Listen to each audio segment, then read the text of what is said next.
Just 2 years removed from his time in Cedar Rapids, Mike Trout today unanimously wins the American League Rookie of the Year award, becoming the first former Colonel to win that honor. Trout dominated the American League the same way he dominated the Midwest League back in 2010. He led the majors in runs scored and in stolen bases this year, finished second in the AL in batting average, third in on-base percentage and in slugging, first in wins above replacement. He's just the 8th unanimous Rookie of the Year in American League history. It's amazing to think how good he is just 2 short years after leaving the Colonels.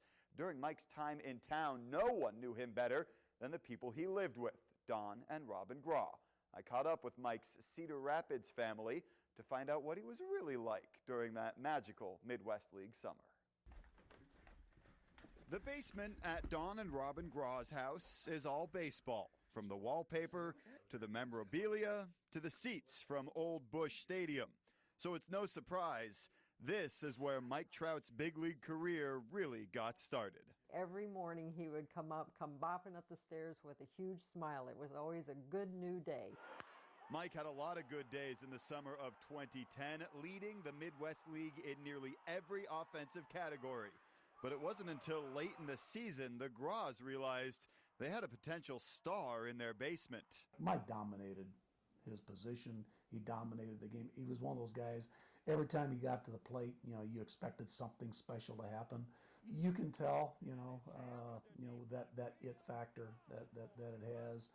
But having never been around professional athletes, you don't know what to compare it to. 2 years later, Trout's been compared to baseball royalty, making his memorabilia just as valuable as the rest of the Graws collection, which they'll admit still feels weird.